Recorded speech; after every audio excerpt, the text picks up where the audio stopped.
जब भी गुप्त साम्राज्य का जिक्र होता है तो अक्सर उसे भारत का स्वर्ण युग कहा जाता है। एक ऐसा दौर जहां शांति थी, समृद्धि थी और ज्ञान विज्ञान में कमाल की तरक्की हो रही थी। लेकिन किसी भी युग को स्वर्ण युग कहने का असल मतलब क्या होता है? क्या सब कुछ वाकई सोने जैसा था? चलिए, आज इसी मशहूर पहचान के पीछे की सच्चाई और इसकी परतों को समझने की कोशिश करते हैं। तो आज की हमारी चर्चा में हम इन पहलुओं पर गौर करेंगे। हम देखेंगे कि इसे स्वर्ण युग क्यों कहते हैं, ये साम्राज्य बना कैसे, विज्ञान और कला में क्या कुछ नया हुआ, समाज के अंदर की सच्चाइयाँ क्या थीं, दुनिया से इसका व्यापार कैसा था और आखिर में इसका पतन क्यों हुआ।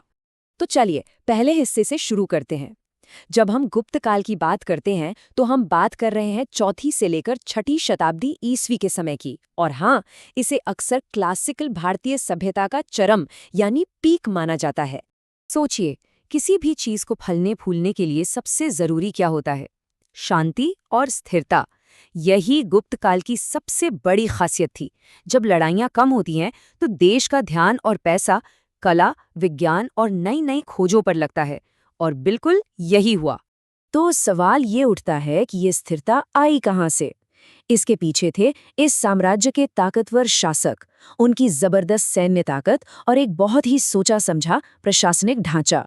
चलिए इन्हीं निर्माताओं के बारे में जानते हैं।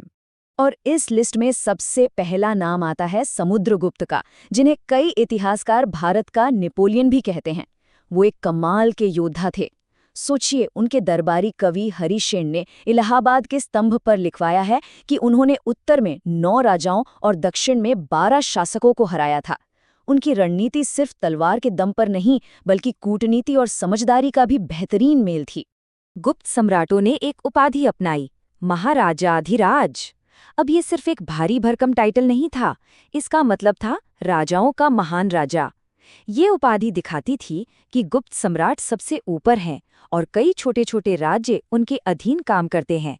एक तरह से ये उनके विशाल साम्राज्य की राजनीतिक शक्ति का ऐलान था। अब इतने बड़े साम्राज्य को चलाना कोई आसान काम तो था नहीं। इसके लिए एक बहुत ही व्यवस्थित सिस्टम बनाया गया था।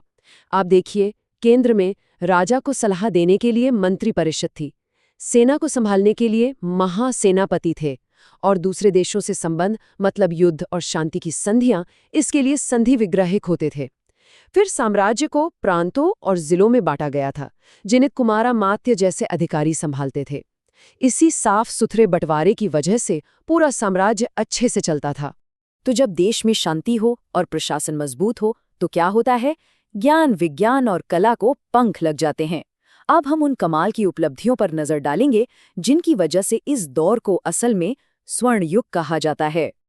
ये जो आप देख रहे हैं शून्य, ये शायद गुप्त काल की दुनिया को सबसे बड़ी देन है। पहली बार जीरो को सिर्फ कुछ नहीं बल्कि एक संख्या के तौर पर समझा गया, एक प्लेस होल्डर के तौर पर इस्तेमाल किया गया।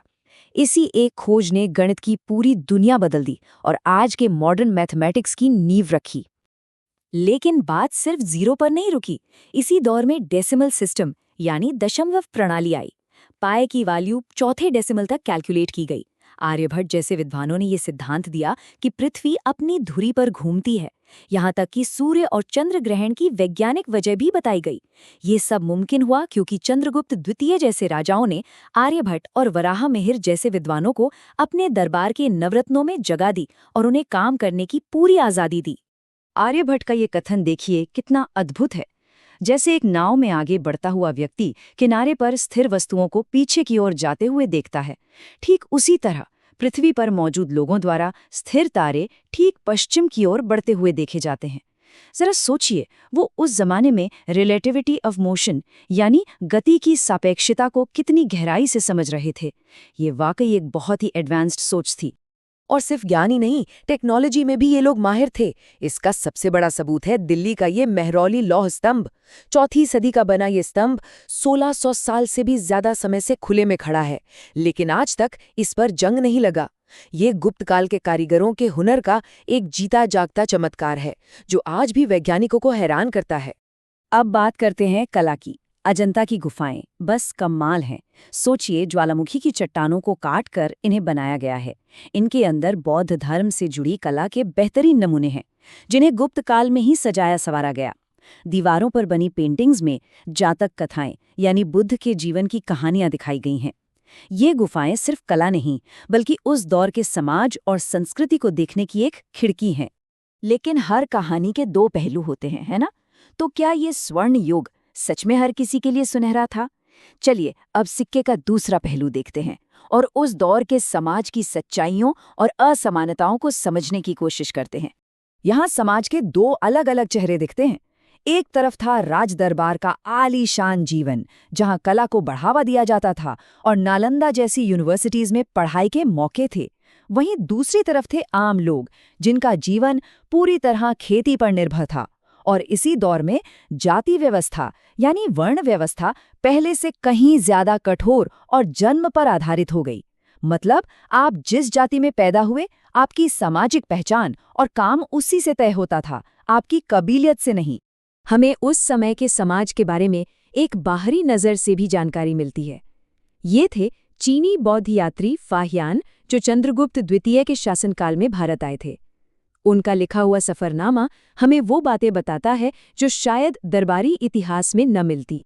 फाहियान ने लिखा कि जिन्हें अछूत माना जाता था, उनके साथ बहुत ज़्यादा भेदभाव होता था। उन्हें शहर के बाहर रहने पर मजबूर किया जाता था और शहर में आते समय लकड़ी बजाकर अपनी मौजूदगी का संकेत देना पड़ता था, ताकि दूसरे लोग उनसे दूर रहें। ये बात स्वर्ण युग की चमक के पीछे छिपे एक बहुत ही कड़वे सच को सामने लाती है। ये हमें बताती है कि तरक्की और खुशहाली शायद सबके लिए नहीं थी। अच्छा, अब बात करते हैं दुनिया के साथ गुप्त साम्राज्य के रिश्तों की। व्यापार ने इसे बहुत अमीर बनाया, लेकिन यही बाहरी दुनिया से आए संकट आगे चलकर इसके पतन की वजह भी बने। गुप्त साम्राज्य उस समय की एक इकोनॉमिक सुपर पावर था। रोम, चीन और दक्षिण पूर्व एशिया तक इसके व्यापारिक रिश्ते फैले हुए थे। भारत से मसाले, रेशम और बेहतरीन क्वालिटी का लोहा स्टील बाहर जाता था, तो बदले में सोना, चांदी और दूसरी चीजें आती थीं। उस दौर में 7 अलग-अलग तरह के सोने के सिक्के ढाले गए थे, जो दिखाता है कि अर्थव्यवस्था कितनी मजबूत और विकसित थी। लेकिन कोई भी साम्राज्य हमेशा नहीं रहता। गुप्त साम्राज्य का पतन अचानक नहीं हुआ, ये धीरे धीरे हुआ। देखिए, 5वीं सदी के मध्य में सम्राट स्कंदगुप्त ने हूणों के हमलों को तो रोक लिया, लेकिन ये हमले रुके नहीं। लगातार हमलों ने साम्राज्य का खजाना खाली कर दिया। फिर 6ठी सदी की शुरुआत में हूण नेता मेहरकुल के हमलों ने तो भारी तबाही मचाई और आखिरकार 6ठी सदी के मध्य तक ये महान साम्राज्य छोटे छोटे राज्यों में टूटकर बिखर गया। तो आखिर में हम इस साम्राज्य के बारे में क्या कह सकते हैं? इसकी विरासत कैसी है? चलिए इस पर एक आखिरी नज़र डालते हैं। यही गुप्त काल की विरासत का सबसे बड़ा विरोधाभास है। एक तरफ तो विज्ञान, गणित और कला में ऐसी बेमिसाल तरक्की हुई जो दुनिया में कहीं नहीं थी, लेकिन दूसरी तरफ समाज के अंदर गहरा बंटवारा और असमानता भी थी, जिसने बहुत से लोगों को विकास की दौड़ में बहुत पीछे छोड़ दिया। तो सवाल फिर वही है, एक ऐसा युग जिसमें इतनी प्रतिभा थी, इतनी खोज हुई, लेकिन साथ ही इतना गहरा सामाजिक विभाजन भी था। हमें गुप्त काल को आखिर कैसे याद रखना चाहिए?